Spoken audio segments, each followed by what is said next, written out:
I should have known something was off the moment I pulled into the parking lot. There were no familiar cars, no noise, no cousins hanging around the dumpsters pretending no one saw them smoke. Just silence. The kind that doesn't sit right in your stomach, the kind that hints you've made a mistake but doesn't tell you how big it is yet. I parked anyway. Sat there for a second, trying to brush off the creeping feeling. Then I checked the message again. Friday. 7 p.m. Mateos. Can't wait to see everyone. Sent by Mom. 2 weeks ago. It was 6:58. I was right on time. Like an idiot. I stepped inside. The cold air from the restaurant greeted me, replacing the thick summer heat. Inside, there was music, soft jazz, clinking glasses, silverware tapping gently against plates. Not empty. Just Rom. I approached the hostess stand. Hi, I said, trying to keep my voice even. Thompson party. Private dining room. She glanced up, scanned the list in front of her, then tilted her head. Oh yeah? That was last night. I blinked. What? She nodded. 16 people. Big cake. Your mom brought place cards. Looked lovely. No, it's tonight, I said, laughing, dry, humorless. I paid the deposit. I booked it. She gave me a sympathetic look. I'm sorry, sir. It says here it was for Thursday. Everything was set up then. Are you sure you're not confused? That's when the laughter died in my throat. I didn't answer her. My fingers were already pulling out my phone, tapping the contact, calling. It rang twice before she picked up. Hi, sweetie. Mom said, her voice bright, fake casual. Everything okay? I stared straight ahead.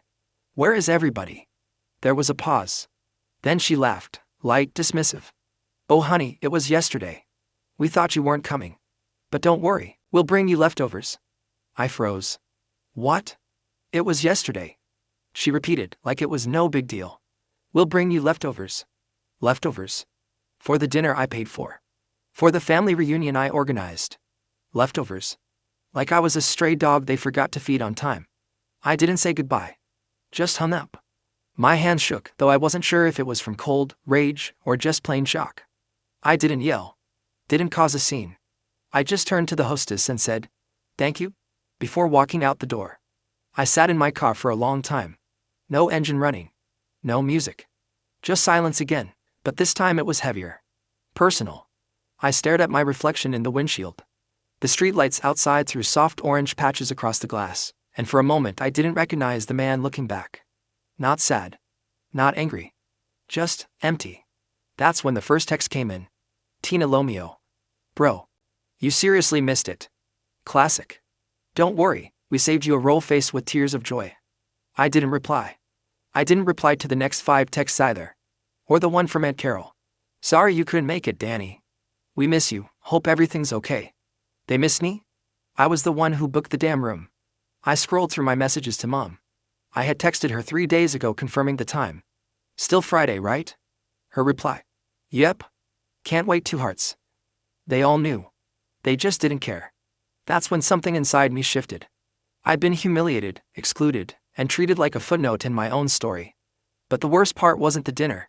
It wasn't that they planned it without me. It wasn't even that they used the money I gave them to do it. It was that they didn't think I'd notice. That's how little I mattered. I had always been the one to help, to show up, to make excuses for their mistakes. I gave when they needed and didn't ask questions when it was inconvenient. They saw that as weakness. And tonight, they saw an opportunity. To erase me without consequence. To laugh behind my back, clink their glasses in my absence, and send me a damn dinner roll like it was some kind of prize. I should have screamed. I should have driven to Mom's house and demanded an explanation. But I didn't. Not because I was afraid. But because I realized, for the first time, screaming wouldn't change anything. They already decided who I was in their story. The one who gets left out, who gets stepped on and doesn't step back. But what they forgot, what they always forget, is that even quiet people have limits. That the ones who never say a word are often the ones listening hardest. That the silence they mistake for submission is usually calculation. And tonight, I was calculating. The silence didn't scare me anymore. I welcomed it. Because in that quiet, something else was building. Not sadness. Not rage. But resolve. The kind that sharpens slowly like a blade, one edge at a time. They thought they'd won. They thought I'd take it. They thought I'd come crawling back. But they were wrong. Tomorrow, they'd find out how wrong. The thing about betrayal is that it rarely shows up all at once. It doesn't kick down your door, scream in your face, and declare its intentions. No, it seeps in, quietly, gradually, until one day, you look around and realize you're standing knee-deep in rot. And the rot, more often than not, has your family's fingerprints all over it. What happened at Mateo's wasn't the first blow. It wasn't even the hardest. It was just the moment they stopped pretending. The moment they didn't bother with excuses or fake apologies or convenient misunderstandings. The moment they stopped sugarcoating the truth they'd always known: I was never really part of them. I was a utility. A safety net. A checkbook wrapped in skin. And now that I'd been excluded publicly, I couldn't unsee everything they'd made me carry silently for years. Tina was the first. She always was. The bright one, the wild one, She just needs a little help getting back on her feet. 1. I got my first real job out of college, a steady paycheck and benefits, and I remember calling Mom, proud and breathless. Her response: "Great. Now you can finally help your sister with rent." Not, "Congratulations." Not, "I'm proud of you." Just a gentle nudge towards sacrifice. That was the beginning. The first month of Tina's rent turned into 3. Then 6. Then a year. By then, it wasn't just rent, it was utilities, groceries, her car insurance. Then her dental surgery, because she couldn't chew properly, and was in so much pain. I paid it. I always paid it. Because that's what you do when you love your family, right? You don't keep score. But love, in my family, only flowed one way. It wasn't mutual. It wasn't reciprocal. It was extracted, drained, expected. I was told I was the strong one. That I didn't need much. That Tina was sensitive, and going through a lot, which somehow meant my needs were secondary. Always. When Tina decided to enroll in a nursing program, her fresh start, I paid for her textbooks. A few months later, she dropped out without telling anyone. I only found out when I asked her how her finals went, and she laughed and said, "Oh, I bailed weeks ago. That stuff wasn't for me." No apology. No refund. No accountability. I brought it up to Mom. Cautiously. Quietly. I didn't want to sound angry, just confused. Her reply? "Stop being so transactional. Tina's struggling. She needs our support." Funny how "our" always meant me. They used that line often. Don't keep score. We're family. But I wasn't keeping score. I was bleeding. They just refused to notice. 2 years ago, I remember wiring $600 for an emergency vet bill Tina had. Her cat had eaten something weird and needed surgery. Later that same day, she posted an Instagram story: new shoes, new nails, and a guy's hand wrapped around a champagne glass. #girls night out. I showed the story to Mom, thinking maybe, just maybe, she'd finally see what I saw. She smirked and said, "You boys always get so petty about money." Petty. I paid their property taxes last winter. Mom had forgotten, and the county sent them a lien warning. I handled it before they even knew. I've covered Tina's credit card minimums for 6 months straight when she got laid off and claimed unemployment was taking too long. I was barely staying afloat myself, working late nights, skipping vacations, and microwaving cheat meals to make ends meet. But I never missed a payment for them. One Christmas, I maxed out my savings account to get everyone thoughtful gifts. Personalized. Wrapped. Shipped on time. And what did I get? A framed photo of the family. I wasn't in it. But nothing, none of that, compared to the night I heard what they really thought of me. It was about 6 months ago. I was staying at my parents' house for the weekend.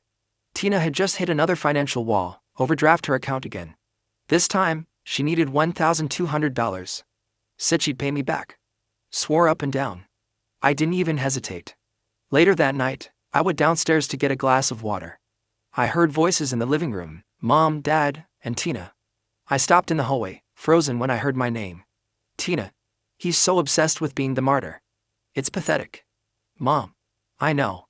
He acts like he's some kind of savior just because he pays for things. Dad laughing. Let him pay. He's not gonna find a wife anyway. Might as well be useful. Then Tina again, voice smug. You know he thinks we'd fall apart without him. A pause. Then a snort. Please. If he disappeared tomorrow, I wouldn't even notice. I didn't go in. I didn't say a word. I went back upstairs, laid on the bed, and stared at the ceiling for hours. And the next morning? Pancakes. Like nothing had happened. I didn't stop sending money right away. Not then. I just needed space. 2 weeks went by. No transfers. No check-ins. Then came the texts. Tina. Hey, I need help with rent. I'll pay you back. Promise. I didn't respond. Mom, Tina's behind on bills. She's in a really bad place. You know she's sensitive. Why are you being cold? I said. I just can't keep doing this. Her voice dropped to a blade's edge. If you're going to punish us for raising you, maybe we shouldn't have bothered. That broke me more than I admitted at the time. But I still sent the money later that day. Because I wasn't ready. Not then. But Mateo's changed that. That empty room, that jazz music drifting past the locked door, that hostess's puzzled look, Mom's chirpy voice saying, "We'll bring you leftovers." It snapped the last thread. 5 years. 5 years of giving, of explaining, of hoping they'd see me as more than just a bank account with a birth certificate. And for what? A cold roll and a text that said classic? It wasn't about the money. Not really. It was about how easy it was for them to ignore me. How effortless it was to take. To laugh. To exclude me on purpose and then pretend it was no big deal. They thought I'd never do anything. That I'd grumble for a few days, maybe ghost them for a week, and come crawling back. They banked on my silence. But silence isn't always surrender. Sometimes it's preparation. So I went home that night and opened every bank statement. Every PayPal receipt. Every Venmo transaction. I made a list. Column after column. Dates. Amounts. Descriptions. I printed it out. Highlighted the totals. Added notes. And when I was done, I sat back and stared at it. 5 years. Over $27,000. All gone. Not a single thank you that felt sincere. Not a single dollar repaid. Not a single time they looked me in the eyes and saw a human being instead of a wallet. They could call me dramatic. Petty. Overreacting. But this wasn't just about a dinner. It was about erasure. About years of being invisible until they needed something. And now? They'd get something all right. A bill. The morning after the dinner that wasn't, I didn't sleep in. I didn't mope. I didn't send angry texts or write some long, emotionally loaded post on Facebook hoping someone would notice my pain. I wasn't looking for attention anymore. I was looking for clarity. Control. Consequence. At 8:04 a.m., I sent a single message in the family group chat. Meet. Let's meet at Mom's tonight. 7 p.m. I have something for you. No one asked what it was. No emojis. No. Sure. Or. Can't wait. They didn't ask because they never asked anything when it came to me. I was the one who asked. The one who showed up. The one who gave. And now, I was about to take something back. By 6:58 that evening, I was parked in front of my parents' house, folder in hand, envelope tucked under my arm. The house was glowing with warm yellow light, the kind that always made it look more welcoming than it really was. Inside, I could see shadows moving, figures talking, laughing, drinking. It was business as usual. For them. I stepped inside without knocking. Mom looked up, smiling. She was fluffing the couch pillows like we were expecting company. "Hi, honey," she said. "We weren't sure if you'd still be upset." I didn't answer. Tina looked up from her phone. Her expression was sculpted with the perfect amount of fake sympathy. "You know we didn't do it to hurt you," she said, voice full of practiced remorse. "It was just easier for everyone to come Thursday. Most of us have lives, you know." She said that last part with a straight face. Like I was the burden. The one who'd made a big deal out of nothing. I walked to the coffee table and set the envelope down gently. "What's this?" Mom asked. I sat slowly, my voice calm. "It's a bill." Dad scoffed from his recliner. "A bill? For what?" "For the dinner," I replied. "The one you all enjoyed without me." Tina laughed. "You're joking." "I'm not." Mom narrowed her eyes. "Are you seriously trying to make us pay you back?" "No," I said, leaning forward. "I'm giving you the opportunity. Because from now on, anything you want from me comes with an invoice." Silence. That thick, stunned silence where everyone's waiting for someone else to fix it. Then Dad shifted forward, face tightening. "You need to drop this attitude. Son, we're family." "Family?" I repeated. "The same family that intentionally excluded me from a reunion I paid for? The same family that strained me financially and emotionally for 5 years straight?" Tina rolled her eyes. "Oh, come on. No one made you pay." That was when it snapped. The fragile grip I had on my temper. The polite script I'd rehearsed in the car. I stood up. "You know what? Fine. Let's talk about what no one made me do." I pointed at Tina. "No one made me pay your rent for 2 years. Or cover your overdraft fees. Or replace your transmission when your car died." I turned to Mom. "No one made me pay your back taxes when you forgot and the county sent a lien notice. No one made me fund your birthday cruise because Dad forgot or buy groceries when you said your knees couldn't handle walking through the store. Dad's face flushed red. Watch it? Oh, I'm just getting started. I reached into my jacket pocket and pulled out a folded list. I laid it down next to the envelope. You don't want to hear it? I've had to live it. Then the twist. I pulled out a second folder and dropped it on the table with a solid thud. What's this now? Dad snapped. I smiled. Documentation. Every single transaction. Every wire. Every Venmo. Every Cash App. Every receipt. With dates, purposes, and the bank statements to match. Tina snorted. Wow. You really are insane. No. I said, my voice low and steady. I'm protected. And then I dropped the bomb. I filed a fraud report this morning. Dead silence. I found out someone opened a credit card in my name. Last week. The same card that paid for a new iPhone and a spa package. I looked right at Tina. The same spa package you posted on Instagram and claimed was a gift from a friend. Tina froze. Her eyes went wide, then narrowed. Are you serious? I called the credit company. They're investigating it as identity theft. The address on file? This house. Mom stood. Daniel? No. I snapped. Don't pretend to be shocked. I gave every opportunity for honesty. I asked. I checked. I waited. And you all played dumb. So I stopped playing. Tina stood now too. You wouldn't actually press charges. You're not that petty. You think this is about petty? I shot back. You stole from me. You lied. You used me. Mom's voice shook. We're not criminals. We're your family. Try telling that to the police.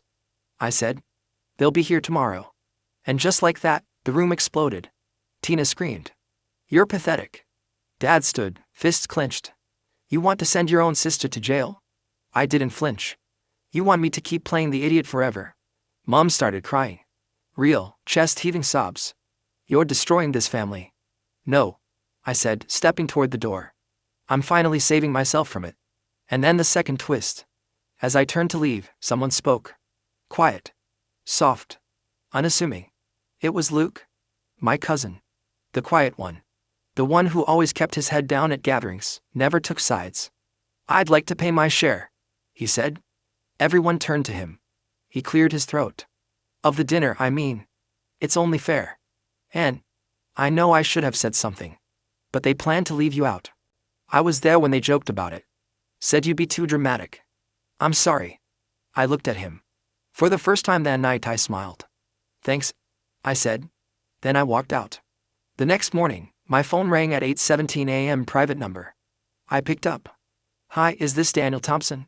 Yes. This is Officer Reynolds from the local precinct. We're following up on a report of financial fraud involving a credit card opened in your name. The billing address is listed at your family's residence. We'll be visiting the property today for statements. I paused. Do you need me there? No, sir. You've done your part. We'll take it from here. I hung up and smiled. They'd finally open a door they couldn't close with guilt. For once, I didn't have to speak. The police would do it for me. By 7:45 a.m., they were at my parents' house. 2 officers. 1 male. 1 female. Professional. Firm. Direct. We're following up on an identity theft claim. The card in question was used for over $4,000 of purchases tied to this address. Mom's response. There must be some mistake. We're a good family. Classic. They asked to speak with everyone in the house. Tina tried to leave mid-conversation, saying she had work. The officers asked her to stay. She cracked in under 5 minutes. It wasn't even fraud. She blurted out. He always helps. I thought he wouldn't mind. Mom jumped in. She's under stress. She didn't mean it. But it was too late. They wrote everything down. Asked to see Tina's phone. She hesitated. They insisted. That's when it got worse. They found messages. Screenshots. One text to her friend read. Use my bro's info. Spa day on him. IDC. He's such a pushover. He won't even notice. It wasn't just fraud. It was premeditated. Later that day, I got a call from a detective assigned to the case. We have enough to move forward with charges. He said. Would you like to proceed formally? I asked for a day to think. That evening, my phone blew up. Missed calls. Voicemails. Texts. Mom. Daniel, please. We need to talk. It was just a mistake. Dad, you don't want to destroy her life over this. Tina, I'll lose my job. My apartment. You're doing this to your own family. Funny how no one cared when I was losing pieces of myself. The next day, I called a detective. Can we pause the formal charges temporarily? I asked. He agreed. But understand, this doesn't disappear. It waits. I nodded. That's fine. That night, Mom called. Voice soft. Delicate.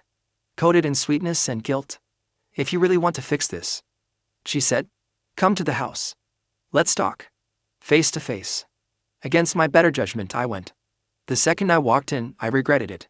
Tina was curled up on the couch under a blanket, like some victim. Mom wore the worried matriarch look like a costume. Dad didn't even get up. We just want to heal. Mom said. We? I asked. We know you're hurt, but this is tearing the family apart. No. I said. Tina did that. Tina's voice cracked. I didn't think you'd actually go to the cops. Who does that? Someone who's had enough. Mom reached for my hand. Let's make this go away. We'll pay it back. You don't need the police. I pulled my hand away. Funny. You didn't offer that before they showed up. Dad finally spoke. You think this makes you a hero? No. I said. It makes me free. And then I walked out. For good. A week passed. I didn't hear from them again, not the next day, not the next 3. The voicemails stopped. The texts dried up. For the first time in years, my phone was silent, not because I turned it off or put it on Do Not Disturb, but because no one from that house of obligations and quiet betrayals was reaching out. They had said everything they wanted to say, and so had I. And more importantly, I had finally meant it. Then, out of nowhere, the detective called. We received a payment, he said, for the amount charged to the card. It came through an anonymous transfer, but the account is joint, it's under your parents' names. I didn't answer right away. I just sat there, staring at the wall of my new apartment. Sparse, still smelling like fresh paint and cardboard. No family pictures. No framed memories. Just space. Space that was mine. Would you like to press charges anyway? The detective asked. I took a long breath. Let it fill me, settle me, remind me of the power I now held, not over them, but over myself. No, I said. Not this time. But I want it on record. If she ever touches anything in my name again, I want her charged immediately. Understood, he said. And that was it. No dramatic endings. No courtroom showdowns. Just a simple choice. I was done.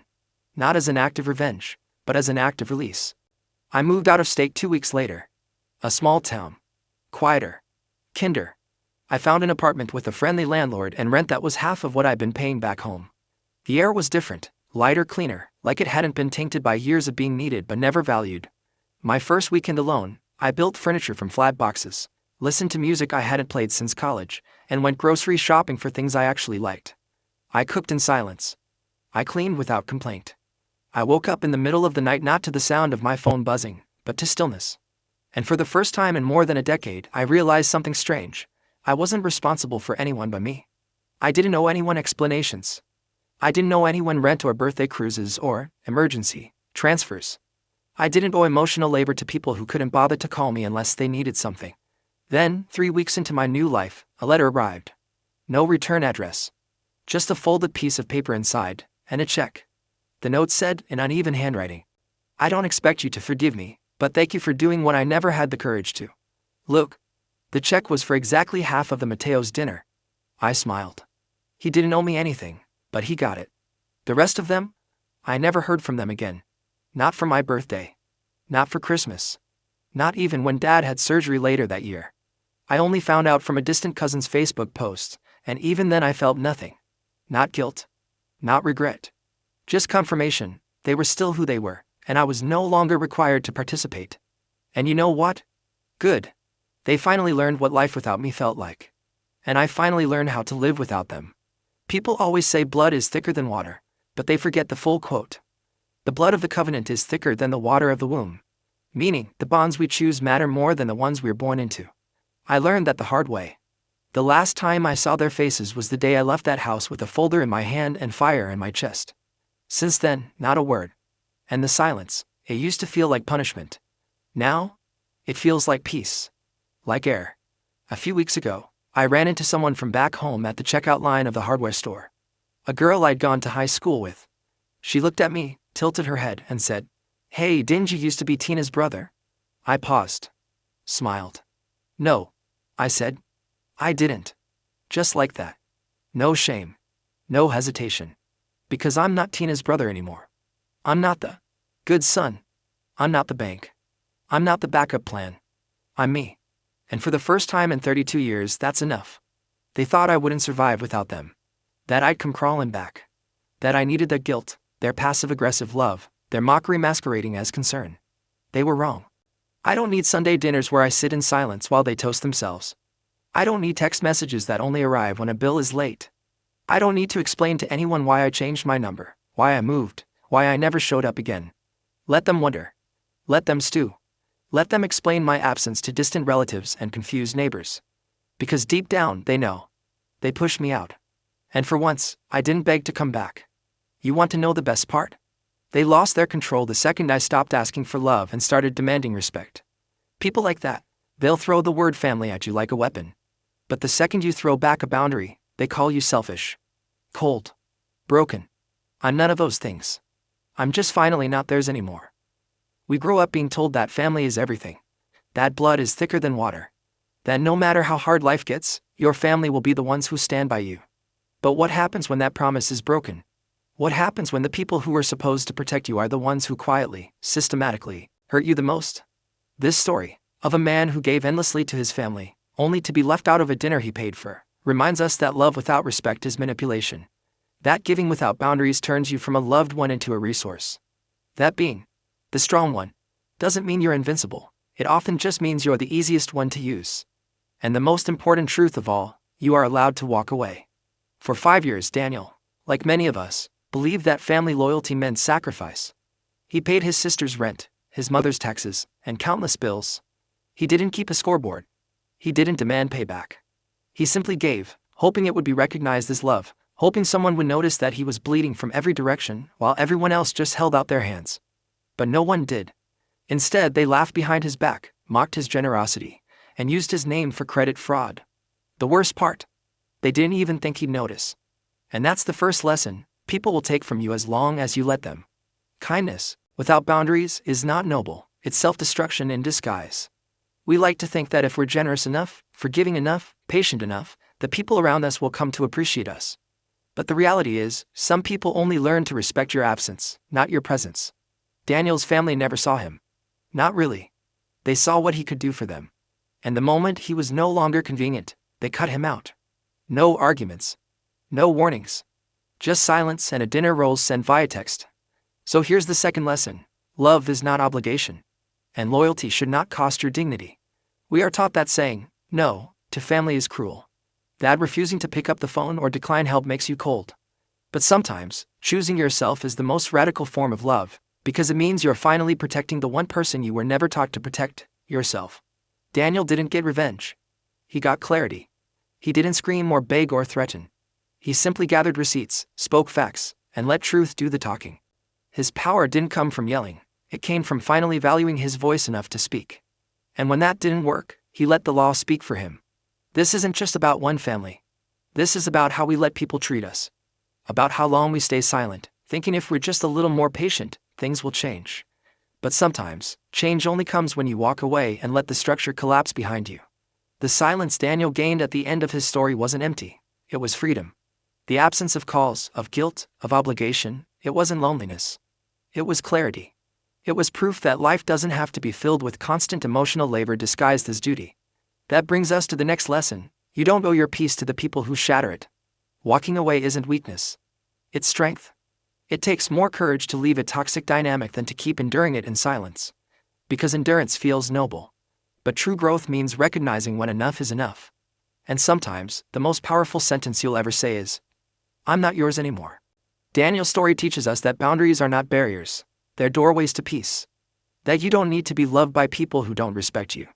That being the good one only means something if you're also treated well. And that sometimes, the most powerful transformation happens not when you win a fight, but when you decide to stop fighting for people who never fought for you. He moved to a quiet town. Built his life again. No drama. No explanations. Just peace. Real earned sacred peace. And then, one act of grace. Luke's letter, his payment, his acknowledgement, showed that even in a pile of broken bonds, a small thread of truth can shine through. That someone saw. Someone knew. And someone respected the choice to finally say, enough. So if you're someone who's felt used, overlooked, taken for granted, remember this. You don't need to scream to be heard. You don't need to be invited to matter. You don't need to burn yourself out keeping others warm. You just need to choose you. You are allowed to stop carrying a family on your back when they never once offered to carry you. You are allowed to ask for respect.